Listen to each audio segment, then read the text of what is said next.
Oke, selamat pagi Bapak dan Ibu semuanya. Pagi. Apa kabarnya hari ini? Baik, luar biasa. Luar biasa. Baik, jadi pada hari ini saya ucapkan terima kasih karena Bapak dan Ibu berkenan hadir di ruangan ini. Karena untuk memenuhi salah satu tugas saya di modul 1.4 sebagai calon guru penggerak angkatan 11, yaitu mengenai diseminasi budaya positif. Jadi di sini kita sama-sama sharing ya Bapak Ibu ya. Bukan saya mengajari ataupun saya yang mengharuskan Bapak Ibu seperti ini, bukan, tapi kita saling diskusi dan sharing. Baik, pada hari ini saya akan menyampaikan diseminasi budaya positif. Kira-kira sebelum saya lanjutkan nih, kalau dari kata budaya positif, apa yang ada di benak Bapak Ibu semuanya? Sebentar, saya ambilkan nih. Jika mendengar kata budaya positif, apa yang ada di benak Bapak dan Ibu? Boleh saya minta pendapatnya? Oke, Ibu Sri Novianti. Terima kasih. Selamat pagi Ibu. Selamat pagi Ibu Novi. Saya akan memberikan pemikiran ide saya untuk budaya positif ini. Kalau dalam bahasa Indonesia, budaya itu artinya kebiasaan. Sedangkan positif itu sesuatu yang baik. Jadi kalau ditanya budaya positif itu apa? Kebiasaan yang baik. Berarti dari segi bahasa Indonesia, budaya positif adalah kebiasaan yang baik. Ya, terima kasih Bu Novi. Ada lagi Bapak dan Ibu pemikirannya? Kira-kira apa ini? Bu, budaya positif menurut saya begini. Ada yang mau mengeluarkan pendapatnya? Pak Ringo, silakan. Baik, terima kasih. Menurut saya juga pada saja budaya positif itu sesuatu yang baik, yang bernilai bagus, yang dilakukan secara terus-menerus atau berulang-ulang. Mereka kata Membudaya, ya berarti sesuatu yang berlangsung secara terus-menerus ya Pak ya. Bukan hanya pada saat itu saja. Oke, terima kasih Pak Ringo. Bagus sekali pendapatnya Pak. Next, kita ke slide selanjutnya. Nah, di sini saya sampaikan budaya positif. Budaya positif diartikan sebagai perwujudan dari nilai-nilai dan perwujudan universal yang diterapkan di sekolah. Budaya positif ini bertujuan untuk membantu murid berkembang menjadi pribadi yang kritis, penuh hormat, dan bertanggung jawab. Artinya bukan dari pemaksaan, melainkan dari dalam diri mereka ada nggak sih rasa tanggung jawab sebagai seorang pelajar? Seperti itu. Oke, next. Nah, di sini saya ingin menjabarkan, kita tadi menyebut kata budaya positif. Sebenarnya apa itu konsep inti budaya positif? Ada 8 dari konsep inti budaya positif. Yang pertama, perubahan paradigma belajar. Kemudian ada disiplin positif. Yang ketiga adalah nilai-nilai kebajikan. Yang keempat, kebutuhan dasar manusia. Yang kelima, motivasi perilaku manusia. Yang keenam ini posisi kontrol guru. Yang ketujuh, keyakinan kelas. Dan yang kedelapan, segitiga restitusi. Jadi kedelapan ini saling terkait. Seperti apa delapan ini? Nanti akan saya jabarkan satu persatu. Baik, kita masuk ke slide selanjutnya. Pembelajaran dengan paradigma baru. Paradigma itu seperti pandangan ya Bapak Ibu ya. Jadi di sini pembelajaran dan paradigma baru merupakan pembelajaran yang dirancang berdasarkan prinsip pembelajaran berdiferensiasi.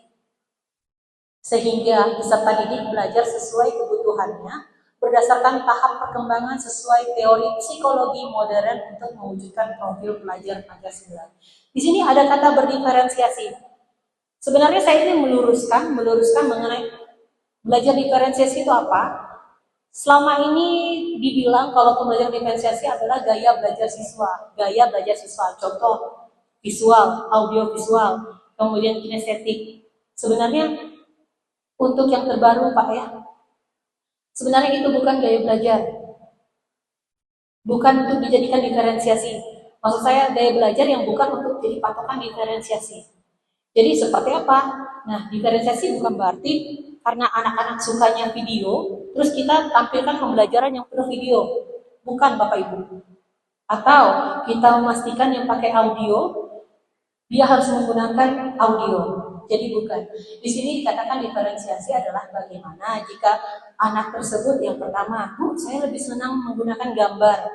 Misal kita nih ada produk nih, produk tugas yang dihasilkan. Produk tugas yang dihasilkan, misalnya Bu, saya senang menggambar. Gak apa-apa hasil produknya dituangkan dalam gambar. Atau, Bu, saya lebih senang bikin video, CapCut misalnya. Boleh hasil tugasnya dituangkan dalam CapCut. Atau juga yang pandai membuat Canva, silahkan gak apa-apa, yang penting mau menggunakan gambar, menggunakan video, mau menggunakan pakai lagu, silahkan. Yang penting intinya tersampaikan. Jadi bukan berarti yang suka kinestetik seperti apa itu dijadikan diferensi, sebenarnya bukan ya Bapak Ibu ya, lebih ke minat belajar siswa. Baik, di sini paradigma baru kan ada profil pelajar Pancasila yang diharapkan untuk anak-anak kita. Salah satunya adalah yang udah sering digema-gemakan untuk P5, adanya elemen beriman, bertakwa kepada Tuhan Yang Maha Esa dan berakhlak mulia. Kemudian yang kedua, adanya berkebinekaan global, ini kita pernah jadikan jadi salah satu tema P5 kita. Kemudian bergotong royong, kreatif, bernalar kritis dan mandiri. Di mana mandiri ini merupakan salah satu sifat dari pelajar SMK, salah satunya adalah mandiri. Boleh? Next, selanjutnya. Nah, selama ini kita sebagai guru ya Bapak Ibu, kita terlalu banyak mengontrol siswa. Artinya apa? Siswa kita atur sesuai dengan kehendak kita, tanpa pernah memperhatikan karakteristik mereka seperti apa, tanpa pernah memperhatikan latar belakang mereka seperti apa. Dan ini adalah beberapa miskonsepsi yang sering kita lakukan. Yang pertama, ilusi guru mengontrol muridnya. Jadi seakan-akan sesuai dengan kehendak kita maunya apa, tanpa mereka diberi kesempatan untuk lebih mengembangkan potensi diri mereka. Kemudian yang kedua, ilusi bahwa semua penguatan positif, efektif, dan bermanfaat. Nah, ini penguatan efektif yang penguatan positif. Saya mau tanya pendapat Bapak Ibu. Misal, di guru SD, anak-anak saya kasih bintang jika mereka bisa menjawab pertanyaan atau aktif di kelas. Jadi pernah kan Bapak Ibu lihat, misalnya ada papan bintang nih. Misalnya si Novi, oh pintar aktif nih, dapat 1 bintang. Kemudian si Amon hari ini aktif dapat 1 bintang. Kira-kira apakah hal itu efektif atau tidak? Saya minta pendapatnya, boleh?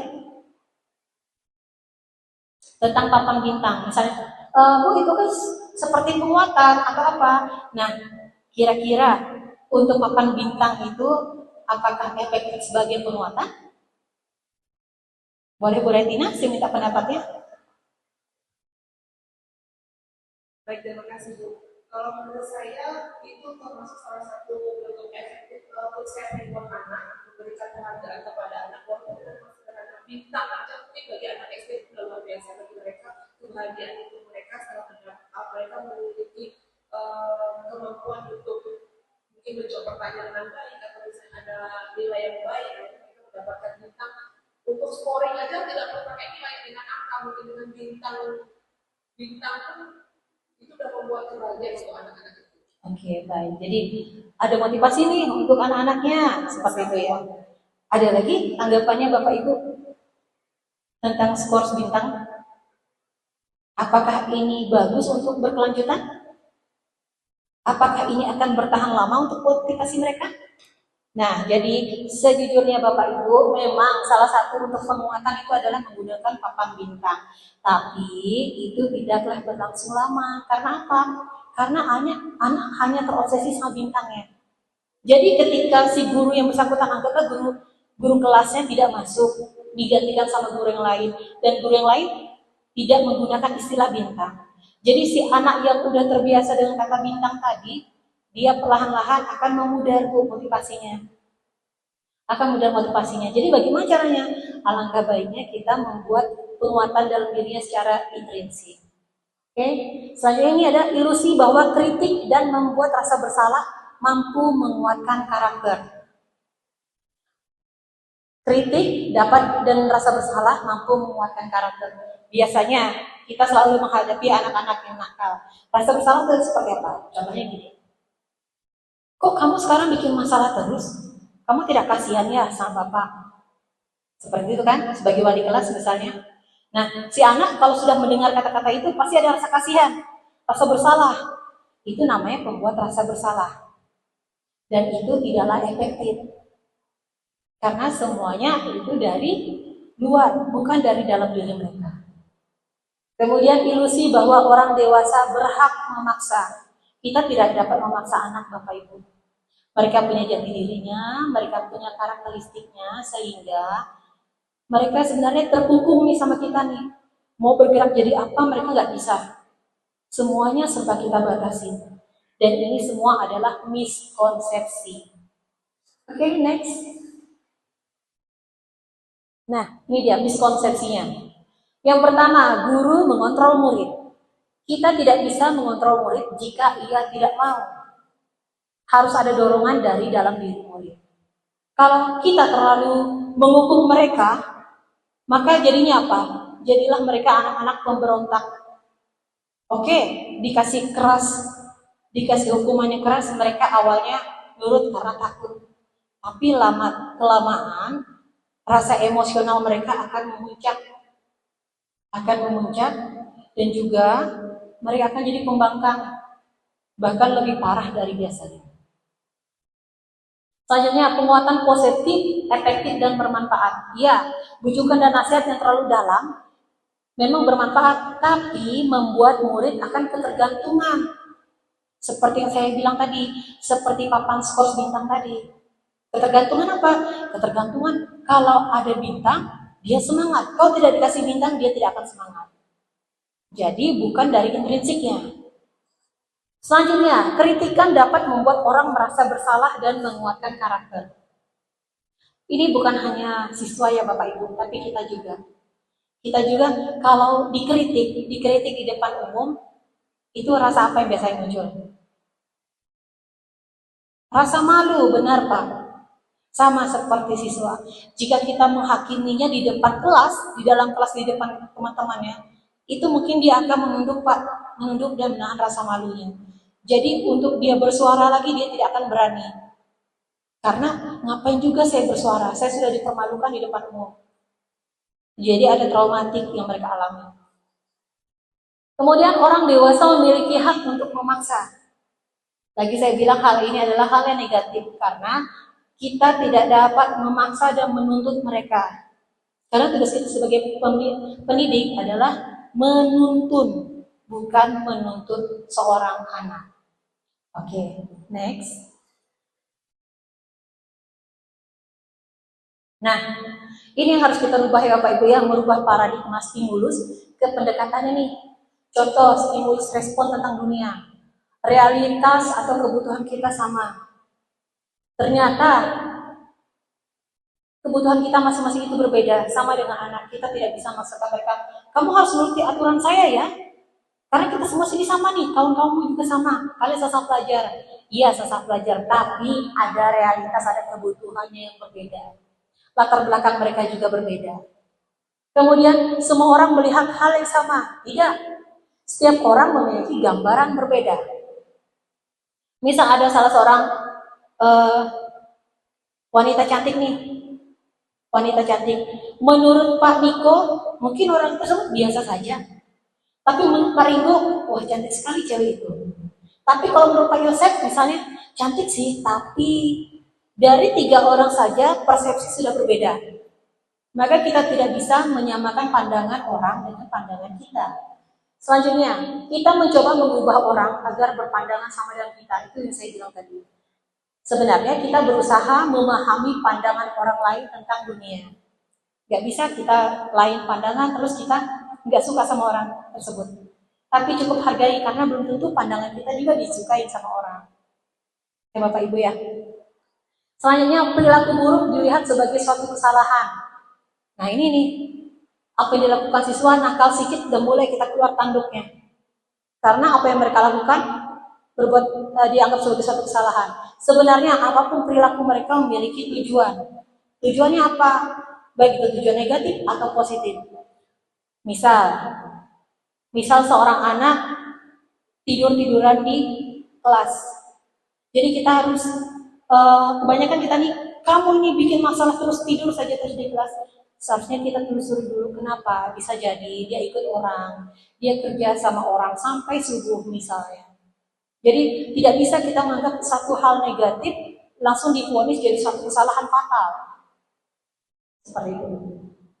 Kemudian orang lain bisa mengontrol saya. Nah, kalau teori kontrolnya hanya Anda yang bisa mengontrol diri Anda. Sama kayak siswa.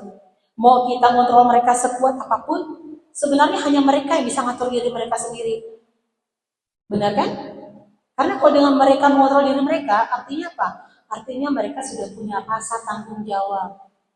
Sudah punya rasa tanggung jawab dengan diri mereka sendiri. Kemudian pemaksaan ada pada saat bujukan gagal. Pemaksaan ada pada saat bujukan gagal. Jadi anak itu kita paksa mengikuti suatu aturan. Seharusnya adanya kolaborasi dan konsensus untuk menciptakan pilihan-pilihan baru. Kasihkan mereka kesempatan untuk mengeluarkan pendapatnya. Karena sebenarnya anak-anak kita itu kritis. Mereka bebas berpendapat. Tapi dalam kapasitas yang kita arahkan. Kalau hal yang negatif kita luruskan. Kemudian model berpikir menang atau kalah. Kalau berpikiran seperti ini, kalau kita misalnya mencoba memahami siswa, terus berpikirannya, wah enak dong, anak nanti nginjak-nginjak kepala saya dong, anak nanti bisa membangkang saya dong. Itu jangan diambil sisi negatifnya dulu Bapak Ibu. Kita cobalah berpikir, model berpikir menang-menang. Artinya, saya bisa menenangkan dia juga bisa menghargai saya sebagai gurunya. Oke, next. Nah, dari budaya positif kita masuk ke disiplin positif. Disiplin positif ini berasal dari kata disiplina yang artinya belajar. Disiplin mengacu pada disiplin diri yang memiliki tanggung jawab terhadap apa yang dilakukannya berdasarkan nilai-nilai yang diyakini. Kemudian disiplin positif merupakan salah satu cara penerapan disiplin yang bertujuan untuk menumbuhkan kesadaran serta memberdayakan peserta didik tanpa imbalan, penghargaan, reward, ancaman, ataupun hukuman. Sebagai pendidik, tujuan kita adalah menciptakan peserta didik yang memiliki disiplin diri, sehingga mereka berperilaku mengacu kepada nilai-nilai kebajikan universal dan memiliki motivasi intrinsik atau dalam dirinya, Bapak Ibu ya, dalam perubahan perilaku ke arah yang lebih baik. Nah, jadi sini sekali lagi, melalui disiplin positif, kita menumbuhkan kesadaran dalam diri anak. Sadar dan tanggung jawab mereka. Oh, saya sebagai pelajar seharusnya saya harus datang lebih awal, saya tidak boleh terlambat. Itu kalau datang dari dalam dirinya. Tapi kalau tidak datang dari dalam dirinya, mau kita hukum 100 kali pun, karena mereka terbiasa terlambat, ya tetap akan seperti itu. Jadi caranya gimana? Caranya kita tumbuhkan disiplin positif. Next. Diharapkan apa sih dari disiplin positif? Diharapkan adanya nilai-nilai kebajikan. Nilai kebajikan itu sendiri adalah nilai yang disepakati bersama, lepas dari suku bangsa, agama, bahasa, maupun latar belakangnya. Tanpa kita melihat latar belakang yang lainnya, kita samakan dulu nilai-nilai kebajikan apa yang bisa diraih. Contoh, untuk P5 atau profil pelajar Pancasila, yang pertama, beriman, bertakwa kepada Tuhan Yang Maha Esa dan berakhlak mulia. Kemudian berkebinekaan global, gotong royong, mandiri, kreatif, dan bernalar kritis. Ini sering digemakan dalam elemen-elemen profil pelajar Pancasila. Kemudian untuk IBO Primary Years Program atau PYP. Nilai kebajikan yang dihadirkan yang pertama adalah toleransi, rasa hormat, integritas, mandiri, menghargai, antusias, empati, keingintahuan, kreativitas, kerjasama, percaya diri, dan juga komitmen. Komitmen siapa? Komitmen kita dan juga mahasiswa. Selanjutnya ada keterampilan hidup atau life skill.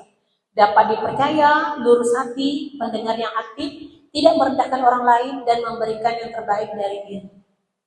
Kalau kita mengharapkan siswa untuk memiliki keterampilan hidup life skill ini, bisa Bapak Ibu. Dengan catatan kita juga harus menampilkan keterampilan hidup kita juga, contohnya pendengar yang aktif. kita refleksi sejenak, apakah selama ini kita sudah jadi pendengar yang aktif untuk siswa? Misalnya anak bilang, Bu, ada yang ingin saya katakan. Mungkin dia ingin menceritakan masalah dia, kendala dia, terutama kita sebagai wali kelas adalah mama kedua atau bapak keduanya di sekolah ini. Jadi segala masalah dituangkannya lah ke kita. Nanti kalau misalnya dia bilang, Bu, ada yang saya ceritakan. Iya, nanti ya. Lagi sibuk ibu nih. Berusaha menjadi pendengar yang baik. Karena kita tidak pernah tahu masalah apa yang dia alami, masalah apa yang dirasain terganggu untuk proses pembelajarannya. Kemudian tidak merendahkan orang lain. Seperti saya bilang, di dalam kelas ya Bapak Ibu ya, jika misalnya ada anak yang bermasalah, tidak mungkin kita langsung menghakimi. Nah, seperti kamu nih ya, kamu ini begini, begitu. Dia akan merasa direndahkan. Selanjutnya, memberikan yang terbaik dari diri kita. Kita jangan banyak melihat ke orang lain, Bapak Ibu, cukup melihat diri kita dulu. Apa sih kira-kira hal terbaik yang dapat kita berikan? Terutama untuk anak-anak kita, untuk siswa-siswa kita. Oke, next. Masuk ke kebutuhan dasar manusia. Kita sebagai manusia ini memiliki kebutuhan dasar. Yang pertama, kebutuhan dasar manusia adalah segala sesuatu yang dibutuhkan oleh manusia untuk mempertahankan keseimbangan kondisi fisiologis dan psikologis yang bertujuan untuk mempertahankan kehidupan dan kesehatan. Oke, adapun 5 kebutuhan dasar manusia. Next. Nah, ini kebutuhan dasar kita Bapak Ibu. Yang pertama, bertahan hidup. Bertahan hidup, penguasaan, kesenangan, kebebasan, dan kasih sayang dan rasa diterima. Kalau boleh saya tahu, bertahan hidup berarti kita harus ngapain? Makan, betul. Kemudian, memiliki tempat tinggal itu bertahan hidup. Kemudian lagi ada kasih sayang dan rasa diterima. Bapak Ibu pasti sering mendengar, siswa ini kayak cari perhatian, benar? Senakal-nakal ada seorang anak nakal di kelas, tapi dia berusaha caper ke kita, cari perhatian ke kita. Itu sebenarnya dia memiliki rasa kurang kasih sayang dan rasa diterima. Jadi apa yang dilakukan seorang anak biasanya akan terlihat, Bapak Ibu ya, di kebutuhan dasar ini apa yang dia rasa kurang. Kemudian ada lagi penguasaan. Ada penguasaan, ada kesenangan, dan ada kebebasan. Kesenangan itu sama seperti kayak mereka ikut ekskul. Minat dan bakatnya seperti apa? Dia akan menyalurkan kesenangannya. Kemudian kebebasan. Nah, selanjutnya, selain 5 kebutuhan dasar ini, selain siswa, kita juga sesama manusia pasti sama Pak. Punya 5 keinginan ini. Oke, next. Apa sih motivasi perilaku manusia? Nah, di sini motivasi perilaku manusia yang pertama, untuk menghindari ketidaknyamanan atau hukuman. Motivasi yang pertama itu adalah menghindari ketidaknyamanan atau hukuman. Contoh misal Ibu Retinawati. Ibu Retinawati guru bahasa Inggris ya Bu ya. Nah, misalnya Bu Retinawati bikin aturan, jam pelajaran saya harus bawa kamus. Jika tidak bawa kamus, maka kalian akan saya hukum lari keliling lapangan 10 kali. Misal, kalau sudah aturannya bagus seperti itu, kira-kira si anak ini membawa kamus dengan kesadaran penuh, dengan misalnya, oh ini supaya saya tahu nih, atau karena rasa takut. Rasa takut, betul. Karena apa? Untuk menghindari ketidaknyamanan atau hukuman. Bukan dari dalam dirinya. Artinya ini adalah motivasi eksternal. Selanjutnya, untuk mendapatkan imbalan atau penghargaan dari orang lain. Untuk mendapatkan imbalan atau penghargaan dari orang lain. Contoh, Pak Rian dan Pak Niko ini guru penjas dan Pak Yosef. Bilangnya, siapa yang paling duluan pelajaran penjas, siapa yang paling duluan hadir di lapangan, nilainya akan saya tinggikan. Sementara kalau yang lainnya saya hukum nanti. Anak-anak kan pasti ngejar nilai. Itu juga sama untuk mendapatkan imbalan atau penghargaan dari orang lain. Siapa sih anak murid yang gak pengen disayang Pak Yosef? Pak Yosef kan terkenal ya Pak Yosef. Jadi itu semua sama pengaruh eksternal. Dan terakhir, untuk menjadi orang yang mereka inginkan dan menghargai diri sendiri dengan nilai-nilai yang mereka percaya. Nah, ini motivasi intrinsik Bapak Ibu. Dengan kesadaran diri dia, contoh. Bukan karena orang lain, tapi emang dari diri dia. Contoh, saya harus pelajaran bahasa Inggris ini saya harus membawa kamus. Karena saya tidak akan paham nih. Dengan kamus inilah membantu saya untuk belajar. Seharusnya seperti itu Bapak Ibu ya. Bukan karena dorongan atau tekanan dari luar. Artinya ini dia sudah ada nih rasa tanggung jawab sama dirinya sendiri. Dia sudah tahu kelemahannya apa, maka dia harus berproses. Oke, next. Nah, ini teori motivasi perilaku manusia Bapak Ibu. Bisa dibilang ada identitas gagal dan ada identitas yang sukses. Hukuman akan memberikan identitas gagal pada seorang anak. Contoh, sesuatu yang menyakitkan harus terjadi. Untuk kata disiplin itu ada sanksi dan restitusi. Sanksi atau konsekuensi dengan restitusi. Apa beda konsekuensi sama hukuman? Ada yang bisa membedakan? Ada tidak yang bisa membedakan? Contoh hukuman.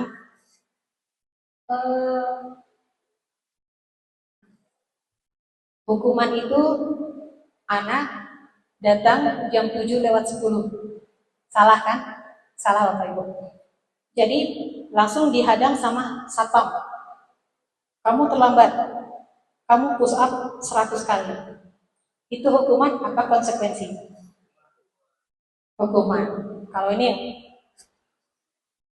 seorang anak menumpahkan air seember di aula. Seorang anak menumpahkan air seember di aula.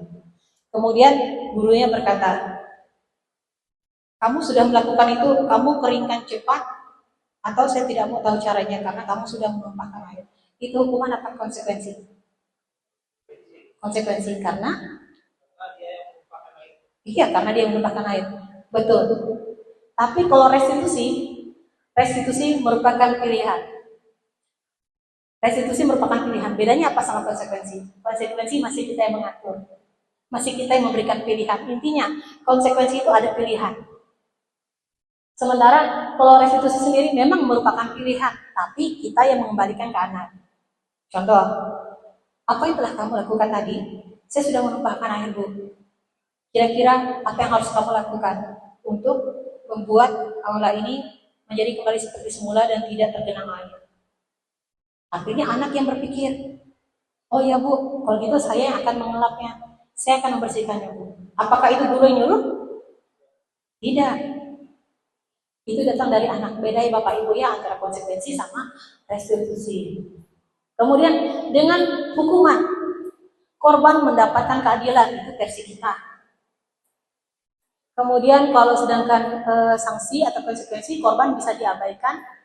Restitusinya korban mendapatkan ganti. Contoh, si A dan si B berkelahi. Mereka awalnya gurau, berkelahi, betinju jadi nih, anak cowok betinju jadi. Si B ngelapor, Bu, si A tadi ninju saya. Kita hanya dengarkan sepihak. Si A lah yang kita habisin arahnya. Kita beri hukuman, oke. Si B mendapatkan keadilan bagi si B karena dia merasa tersakiti. Tanpa kita tahu sebenarnya korban pun merasa terabaikan. Kita nggak tahu kan ada pemicunya. Dari sisi si A apa, dari sisi si B apa. Makanya jangan langsung berikan hukuman Bapak Ibu. Kita gali dulu, restitusikan dulu. Dari segi A dan dari segi B. Jadi tidak ada yang kita pihak berlebih maksudnya. Semua anak itu sama. Mereka melakukan sesuatu pasti ada alasannya. Kemudian untuk hukuman, semakin kita memberi hukuman, maka perilaku pasif atau agresif itu akan meningkat Bapak Ibu. Contohlah, anak-anak TKJ. Dulunya, pada zaman dulu itu yang paling bengal-bengal. Yang mengerikan semua menurut kita. Semakin kita keraskan, semakin agresif. Tindakan mereka semakin agresif. Karena apa?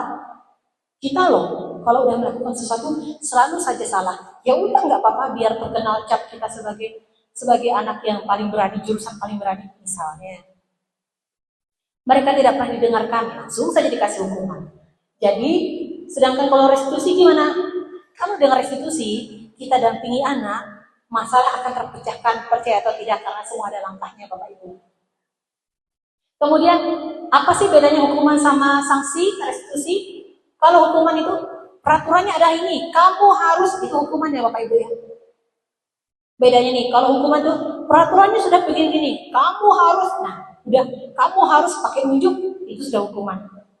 Tapi kalau misalnya konsekuensi, kita nanya anak, apa peraturannya?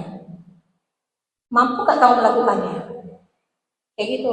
Paling dijawab, mampu Pak, atau tidak mampu Pak, kayak gitu. Sedangkan untuk restitusi, apa yang kamu yakini? Kemudian dari hal ini, apa yang bisa kamu perbaiki? Artinya kita gali mereka Pak, gali keyakinan mereka. Bisa tidak mereka menyelesaikan masalahnya dari dalam dirinya? Dan terakhir, hukuman itu akan membuat murid dan anak membenci peraturan. Percaya atau tidak, tapi memang seperti itu. Dengan hukuman, murid atau anak akan semakin membenci namanya peraturan. Makanya kita dengar istilah peraturan itu ada untuk dilanggar. Itu jargon anak-anak. Tapi dengan kita memberikan konsekuensi, murid atau anak menghormati peraturan. Tapi hanya itu saja. Dia hanya menghormati peraturan saja, tidak menghormati dirinya sendiri ataupun orang lain. Beda dengan restitusi. Jika kita melakukan dengan restitusi, maka murid atau anak itu akan menghormati dirinya dan juga orang lain. Jadi sampai sini paham ya Bapak Ibu ya perbedaan antara hukuman, konsekuensi, dan juga restitusi. Next. Nah, ini saya bilang Bapak Ibu. Konsep disiplin dengan identitas gagal. Konsep disiplin dengan identitas gagal. Hukuman dengan penghargaan. Kenapa penghargaan bisa dikatakan gagal? Padahal kan bagus. Kalau hukuman itu menyakitkan, tidak nyaman, murid takut, kemudian itu memaksa murid menyembunyikan kesalahan dan murid menjadi rendah diri. Apalagi hukuman dilakukan di hadapan umum, di depan teman-temannya, maka rasa malu itu yang akan membuat murid takut, yang membuat murid tidak nyaman dan sebagainya. Sementara penghargaan bukan berarti kita bilang bagus nih penghargaan kita sering kasihkan ke anak. Ternyata itu salah Bapak Ibu. Saya bilang penghargaan itu adalah motivasi eksternal dari kita. Jadi tidak efektif. Ini dapat merusak hubungan atau adanya sifat iri pasti. Mematikan kreativitas, menghukum dengan sistem ranking, merampas hak menghargai dirinya. Jadi hanya untuk mendapatkan sesuatu, hanya untuk cari perhatian, hanya untuk supaya diakui keberadaannya. Itu semua adalah pengaruh eksternal. Jadi kalau kita yang masih sering mengasih penghargaan ke anak, jangan terlalu sering Bapak Ibu. Karena ini juga mengakibatkan contoh hal sepele. Kita akan bisa dibandingkan dengan guru-guru yang lain. Bu, ibu ini aja begini. Kenapa ibu enggak? Karena mereka sudah terbiasa pengen mendapatkan perhatian tadi dalam hal apapun itu. Entah bintang, entah bonus, entah kita kasih duit jajan. Itu sebagai pendidik juga kita akan jadi bahan perbandingan. Oke, next. Nah, bagaimana dengan konsep disiplin dengan identitas sukses? Yang identitas sukses ada dua. Dari konsekuensi, penguatannya memang bagus, tapi jangka pendek yang saya bilang tadi. Dia tidak memaksa, tapi itu tadi, jangka pendek. Kemudian adanya perlu monitoring berkelanjutan, murid menghormati peraturan, dan kehilangan waktu untuk merenungi kesalahan. Kehilangan waktu untuk merenungi kesalahan. Artinya, murid hanya diminta untuk memutuskan secara cepat. Ini kesalahan kamu kan? Terus tahu kan? Harus bagaimana, harus gimana, itu konsekuensi. Bukan berarti, jadi kamu begini ya, kamu salah. Itu tadi hukuman. Itu bedanya Bapak Ibu. Sedangkan kalau restitusi, murid bertanggung jawab untuk perilakunya. Karena kita tadi bertanya, nah kira-kira apa yang harus kamu lakukan untuk menyelesaikan permasalahan kamu? Fokus pada pemecahan masalah jangka panjang. Semakin dia mampu memecahkan masalahnya, semakin kritislah tindakannya. Semakin berpikirnya juga secara kritis. Murid menghormati dirinya dan orang lain. Itu kesadaran yang akan otomatis muncul dengan kita melakukan restitusi. Dan terakhir, murid bersemangat memperbaiki kesalahannya. Bukan karena kita tuntut dia harus begini, harus begitu, bukan. Tapi dengan rasa tanggung jawab dirinya, dia bisa menyelesaikan masalahnya. Artinya apa? Dia menghormati dirinya sendiri dan juga orang lain. Oke, next. Nah, ini masih ada konsep disiplin dengan pendekatan restitusi. Sebuah cara menanamkan disiplin positif pada murid. Tadi saya ngomong tentang restitusi, mungkin Bapak Ibu ada yang masih bingung, apa sih itu restitusi sebenarnya? Jadi restitusi itu proses menciptakan kondisi bagi murid untuk memperbaiki kesalahan mereka, sehingga mereka bisa kembali pada kelompok mereka dengan karakter yang lebih kuat. Jadi sekali lagi, bagaimana restitusi ini bisa membangun keyakinan diri seorang anak? Bagaimana bisa mengembalikan, oh saya loh punya potensi, seperti itu. Bukan untuk menebus kesalahan, namun untuk belajar dari kesalahan. Artinya, karena saya bersalah, berarti saya harus menebus kesalahan ini, bukan. Tapi dari kesalahan yang dia buat, dia belajar bertanggung jawab. Berarti langkah-langkah yang harus saya lakukan seperti ini, kayak gitu. Memperbaiki hubungan, kemudian adanya tawaran, bukan paksaan. Kalau paksaan jatuhnya hukuman tadi. Kemudian restitusi menuntun untuk melihat ke dalam diri. Restitusi mencari kebutuhan dasar yang mendasari tindakan. Kemudian restitusi diri adalah cara yang paling baik, Bapak Ibu ya. Dan restitusi fokus pada karakter, bukan tindakan. Fokus pada solusi. Dan mengembalikan murid yang berbuat salah pada kelompoknya. Artinya kita tidak menghakimi mereka, kita bisa mengembalikan mereka ke teman-temannya lagi. Contoh, siswa yang berbuat salah, kalau kita hakimi di depan rekan-rekannya, ketika dia kembali ke kelas, apakah kawan-kawannya mau menerima dia? Pasti tidak.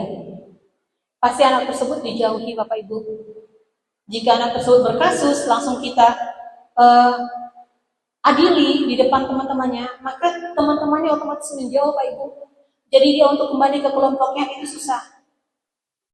Nah, dengan restitusi ini, maka dia akan mengembalikan murid berbuat salah pada kelompoknya. Oke, next. Nah, ini perbedaan. Contoh kasus siswa sering tidak mengerjakan PR. Sering dong. Kita kan sering memberikan PR nih. Pasti ada itu. Ada yang tidak mengerjakan PR, sudah pasti. Hukuman. Biasanya guru menghukum siswa tersebut hormat bendera selama 10 menit. Contoh, kan tidak semua kita melakukan ini. Yang dinamakan hukuman itu guru menghukum siswa hormat bendera selama 10 menit. Atau guru marah dan murid menjadi takut. Apalagi ibu-ibu yang kalem, mungkin ibu Nia kalem, tapi kalau sudah marah, menakutkan ya Bu ya. Itu kalau bisa memberikan hukuman. Tapi kalau konsekuensi, guru memberikan konsekuensi untuk mengerjakan PR saat istirahat atau dikerjakan sebanyak 3 kali lipat. Atau menuliskan kata-kata 1000 kali, saya tidak akan mengulanginya, 1000 kali Bu. Itu namanya konsekuensi. Guru tegas dan siswa menghormati peraturan. Iya, tapi hanya menghormati peraturan yang tadi. Dia tidak menghormati dirinya sendiri karena tidak ada rasa tanggung jawabnya. Beda dengan restitusi. Untuk restitusi, guru menanyakan dulu keyakinan kelasnya. Keyakinan kelas atau dirinya dan membantu siswa menyelesaikan masalahnya. Guru terbuka dan siswa menghormati diri dan orang lain. Oh ya Bapak Ibu, ini saya ingin tekankan. Restitusi ini tidak dapat berjalan jika kita belum membuat keyakinan kelas. Karena syarat utama terjadi restitusi adalah menanyakan dulu keyakinannya. Kalau kita tidak pernah bikin keyakinan kelas, tidak akan bisa berjalan restitusi ini tidak akan bisa, karena memang langkah awalnya adalah menanyakan keyakinan. Jadi apa harus dilakukan? Kita membuat keyakinan kelas. Oke, next. Nah, 5 posisi kontrol restitusi. Yang pertama penghukum, yang kedua pembuat rasa bersalah, yang ketiga teman, yang keempat pemantau, dan yang kelima adalah manajer. Kalau boleh tahu, kira-kira selama ini kita ada di posisi mana? Kita jujur-jujuran ya, Pak Yosef. Silakan Pak Yosef, selama ini Bapak ada di posisi mana? Kalau saya sih ini semuanya masuk. Semuanya masuk, oke. Jadi ya, tergantung kondisi kelas. Tergantung kondisi kelas. Semua ada Bu, tergantung kondisi kelas. Yang lebih sering ya mana yang mendominasi?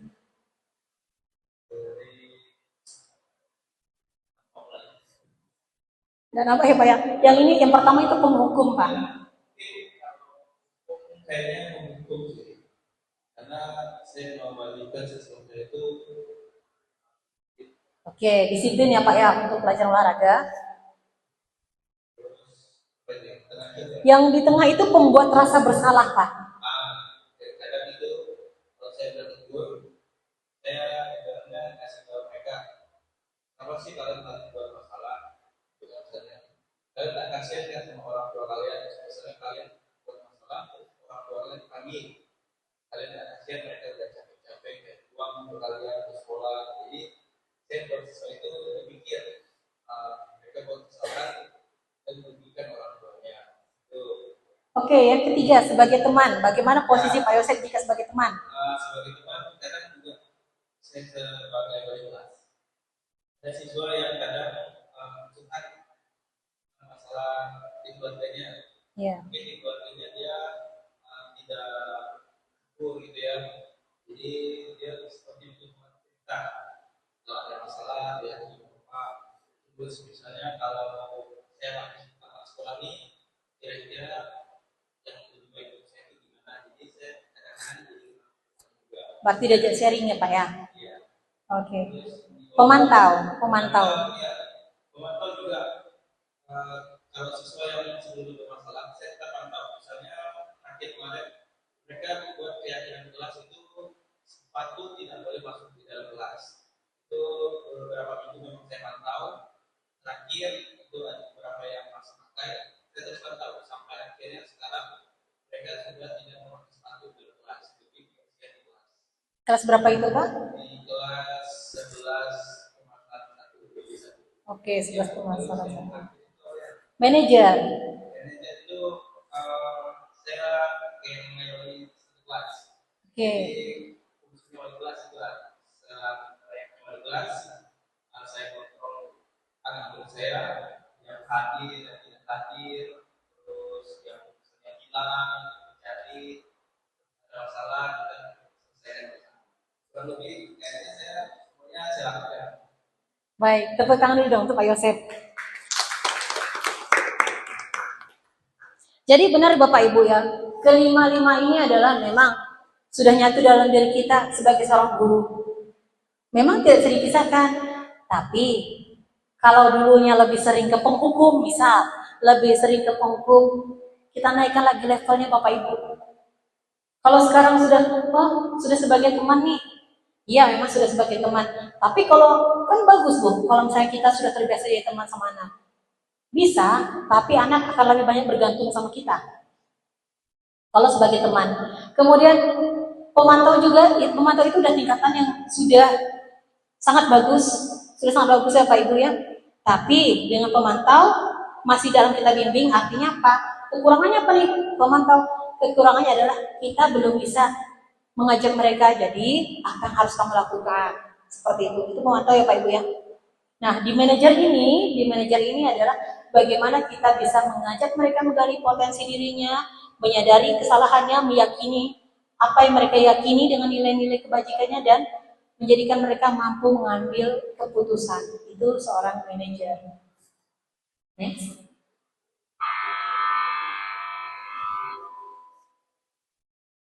Oke. Ini contoh penerapannya Bapak Ibu. Misal, kasus siswa tidak memakai atribut lengkap saat upacara bendera. Ini jatahnya Bu Sri Mardianti biasanya. Kalau penghukum, patuhi aturan sekolah lalu berdiri di depan barisan. Itu dong yang pasti kita lakukan. Itu artinya kita memiliki sifat penghukum. Kalau pemantau itu masih kita bertanya nih. kamu sudah melanggar. Sekarang apa peraturan dan konsekuensinya apa nih? Kita nanya ke anak, jadi dia bilang iya Pak, berarti saya harus ke depan situ Pak, katanya. Karena sudah terbiasa dihukum tadi. Kemudian jika ada guru yang bersifat sebagai teman, datanglah ke barisan itu. Ayolah tertib, buat bu guru bangga. Kali ini tidak apa-apa lah kamu salah. Itu kata Bu Lady misalnya di kelasnya. Pas upacara bendera kan ngeliat barisan anak. Tertib ya, tidak apa-apa lah. Itu ngerti kok kamu. Itu sebagai teman, memposisikan diri sebagai teman si Bu Lady-nya. Kemudian kalau pembuat rasa bersalah, ini misalnya Bu Retina ngomong, berapa kali ibu bilang sama kamu, ibu kecewa loh sama kamu nggak kasihan sama ibu. Itu pembuat rasa bersalah. Dan terakhir kalau manajer, bilangnya gimana? Kamu tahu kesalahan kamu. Kira-kira bagaimana kamu akan memperbaiki kesalahan ini? Artinya apa? Artinya si anak akan berpikir, saya sudah melakukan kesalahan, langkah yang harus saya ambil untuk memulihkan kesalahan tersebut adalah seperti ini. Seperti itu Bapak Ibu. Dengan dia memperbaiki kesalahannya, dia menghargai dirinya sendiri dan juga orang lain. Oke, next. Nah, ini saya bilang tadi, restitusi tidak akan berjalan jika kita belum membuat keyakinan kelas. Sekali lagi, restitusi tidak dapat berjalan jika kita tidak membuat keyakinan kelas. Keyakinan kelas, mengapa keyakinan kelas? Mengapa tidak peraturan kelas saja? Bukannya sama? Beda Bapak Ibu ya. Mengapa kita memiliki peraturan tentang penggunaan helm pada saat mengendarai kendaraan roda 2 atau motor? Atau mengapa kita memiliki peraturan tentang penggunaan masker dan cuci tangan setiap saat? Sekarang saya tanya, mengapa kita memiliki peraturan tentang penggunaan helm? Apakah karena takut ditangkap polisi? Untuk keamanan, itu artinya sudah masuk ke keyakinan Pak. Tapi kalau hanya bilang, nanti kan ada denda dan bla bla bla, itu peraturan. Kalau keyakinan tuh udah kita tahu sadar diri nih Pak.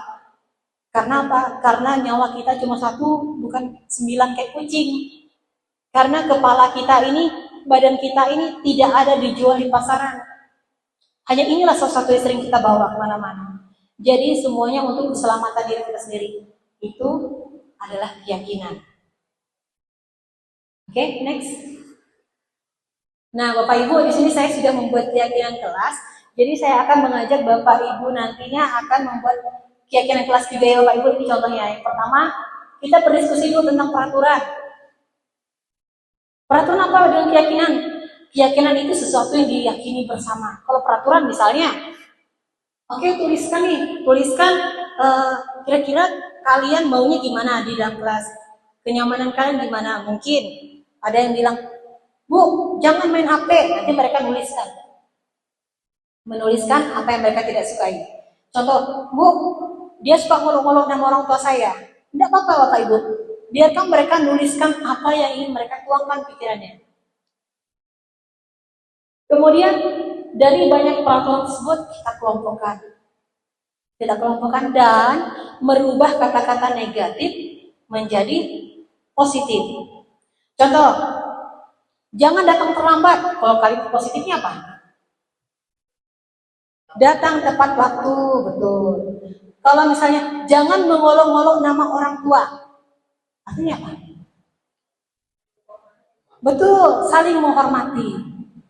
Nah, jadi dari kalimat-kalimat tadi kita rubah menjadi sesuatu yang positif, kalimat positif, dan nantinya akan dituangkan ke dalam kesepakatan kelas. Kesepakatan kelas ini sudah berdasarkan diskusi bersama Bapak Ibu ya. Nanti ditempel di kelasnya masing-masing. Ini sudah saya lakukan dan saya harap Bapak Ibu juga dapat melakukan hal yang sama. Setelah keyakinan kelas ini Bapak Ibu nanti nyaman kita diskusi sama anak. Maka segitiga restitusi nanti akan berjalan. Karena apa? Sekali lagi saya bilang, restitusi akan berjalan jika satu hal, keyakinan kelas sudah terbentuk. Oke, next. Nah, kalau yang masih bingung, bagaimana sih cara pembentukan keyakinan kelas? Yang pertama, lebih abstrak daripada peraturan. Iya, lebih abstrak daripada peraturan karena berdasarkan pemikiran siswa tadi. Bu, kawan-kawan ini jangan begini Bu, jangan main HP Bu, dan sebagainya. Biarlah pemikiran mereka lebih abstrak daripada peraturan. Sedikit saja biar mudah diingat, betul. Dari perkataan mereka tadi tuh, walaupun sedikit itu akan diingat tuh. berupa pernyataan universal atau yang menyeluruh yang biasa terjadi, dapat diterapkan di kelas, kemudian bersedia meninjau kembali keyakinan kelas dari waktu ke waktu. Apakah keyakinan di kelas itu harga mati? Tidak. Jika sesuatu masalah dapat terjadi lagi, diskusikan bersama lagi, jadikan keyakinan kelas yang baru. Bukan berarti apa yang kita buat hari ini itu harga mati untuk 10 tahun kemudian. Tidak, jadi kita menyesuaikan terus. Artinya, keyakinan kelas ini bersifat dinamis. Dibuat dalam bentuk positif. Seperti yang saya bilang tadi, kalimat-kalimat negatif ini nanti dituangkan dalam kalimat positif. Selanjutnya, semua warga kelas hendaknya ikut berkontribusi dalam pembuatan keyakinan kelas. Jadi semua siswa terlibat, kita dengarkan suara-suara anak, kita dengarkan pendapat-pendapat mereka. Masing-masing siswa menuangkan pikirannya ke dalam kertas untuk kita tempelkan di depan. Karena biasa ada siswa malu mengutarakan secara langsung. Jadi gimana caranya? Kita berikan dia kertas. Nanti mereka tuangkan dan kita tempel, itu kita diskusikan bersama di dalam kelas. Ya Bapak Ibu ya. Nah, next. Setelah adanya keyakinan kelas, jadi kita melakukan hal itu adanya restitusi. Restitusi apa? Yang pertama langkahnya, menstabilkan identitas. Menstabilkan identitas itu contohnya misal ada siswa berbuat salah. Kata-kata yang kita gunakan, kita semua akan melakukan hal terbaik yang bisa kita lakukan. Jadi kita tanya dulu alasannya. Kenapa kamu melakukan hal ini? Bapak tahu kamu salah. Dulu Bapak juga pernah kok berbuat salah. Seperti itu. Kemudian yang kedua, validasi tindakan yang salah. Semua perilaku yang memiliki alasan. Artinya apa? Gali alasan mereka. Seorang anak berbuat kasus, seorang anak berbuat masalah. Pasti punya alasan. Jangan langsung dihakimi. Gali dulu alasannya apa. Itu namanya validasi tindakan yang salah. Sadar nggak dia ada kesalahannya? Setelah validasi tindakan yang salah, baru kita menanyakan keyakinannya. Contoh, tadi kan seorang anak ada berkelahi nih, si A sama si B, gara-gara ngolok-ngolok nama orang tua. Kita panggillah si A. Kita stabilkan identitas. Kamu tadi kenapa? Saya ngolok-ngolok nama orang tuanya, Bu.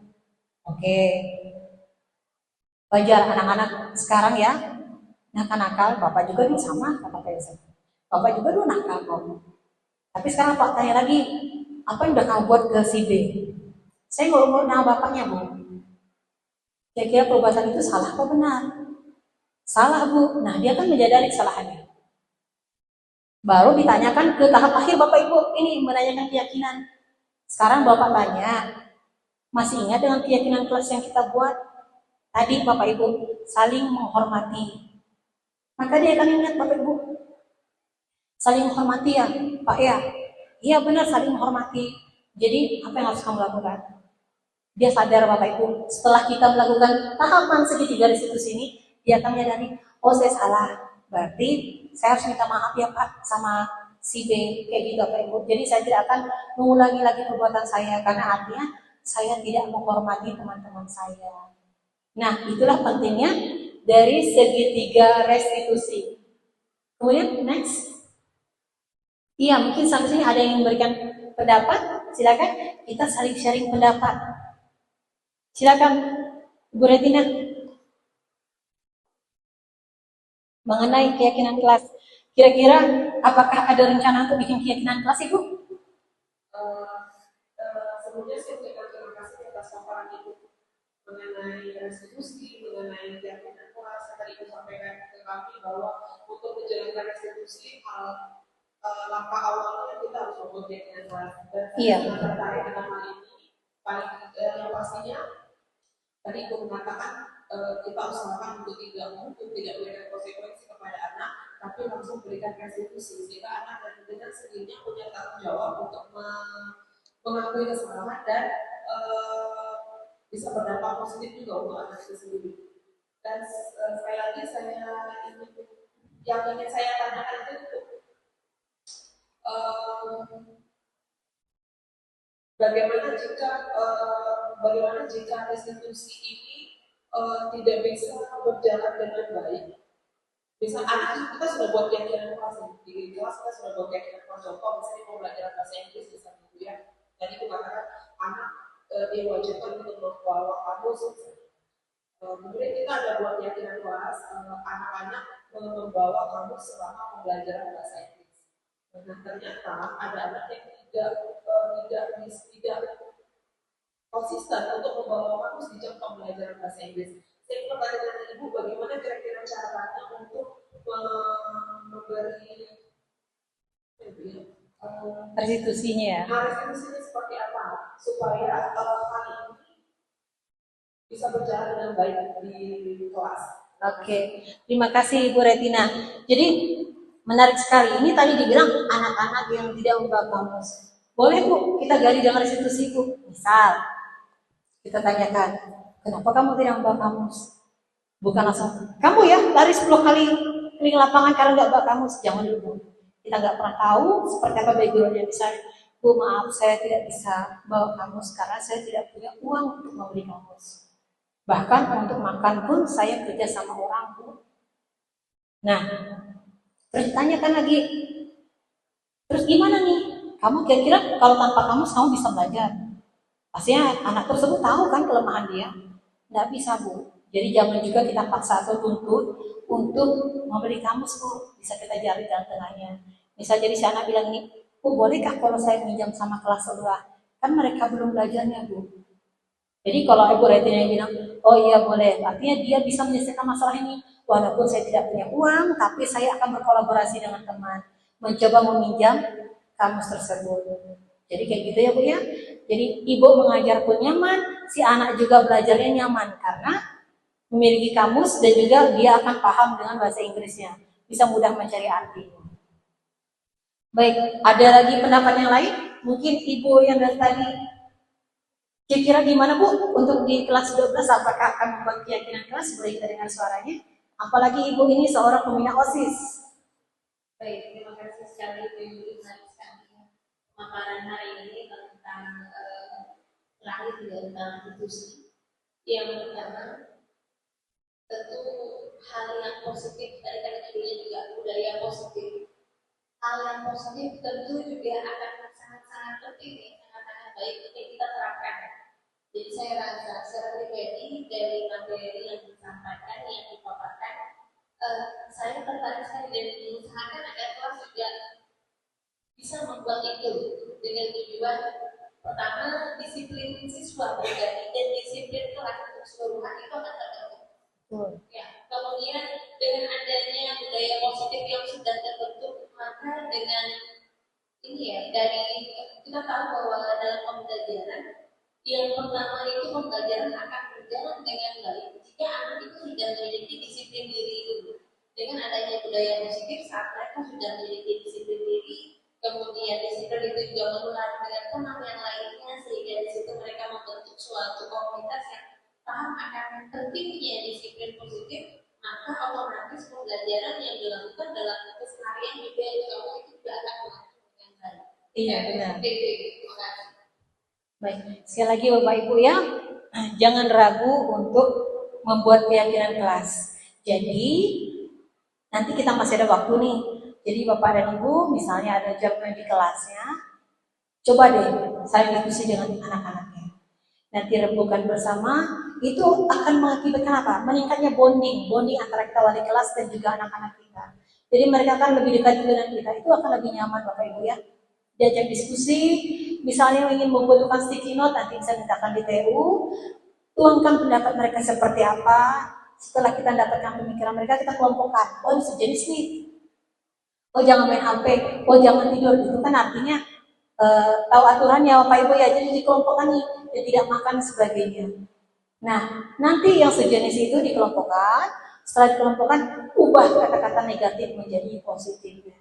Setelah diubah jadi kata-kata positif, dirembukan dengan sekelas, jadilah dia keyakinan kelas. Bapak Ibu bisa olah semanis mungkin menggunakan Canva dan ditempelkan di kelas. Baik, mungkin demikian itu saja yang bisa sampaikan Bapak dan Ibu, lebih kurangnya terima kasih. Mungkin ada lagi ingin ada saran atau bagaimana? Ada yang bingung? Untuk mungkin Bapak Ibu yang wali kelas baru. Bapak Ibu wali kelas baru ingin mencoba? Langkahnya gimana nanti Bu ya? Saya masih bingung ya gitu. Mungkin Pak Rian ada bingungnya. Sudah paham ya Pak Rian ya? Nah, sekali lagi nanti Bapak ajak diskusi anak-anaknya gali dulu apa pendapat mereka. Gali pendapat mereka itu dituangkan bersama, rembukan bersama ya Pak ya. Sekali lagi, keyakinan kelas bukan idenya dari kita. Bukan ide dari kita, tapi kembali ke anak-anak untuk anak-anak. Nah, kita tak mengarahkan mereka ke jalur yang lebih baik. Baik, demikian ya Bapak Ibu ya. Saya akhiri untuk diseminasi pada hari ini. Terima kasih atas kesempatan yang telah diberikan. Wabillahi taufiq wal hidayah. Wassalamualaikum warahmatullahi wabarakatuh.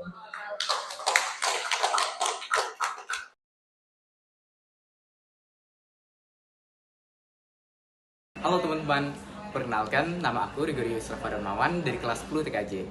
Di sini aku merasa senang dengan adanya diskusi keyakinan kelas, karena dengan adanya diskusi keyakinan kelas, di situ kita para siswa dapat berpartisipasi untuk menyampaikan pendapat atau aspirasi kita masing-masing, serta dengan adanya keyakinan kelas juga dapat mendisiplinkan kita sebagai seorang siswa. Sekian dari saya, terima kasih.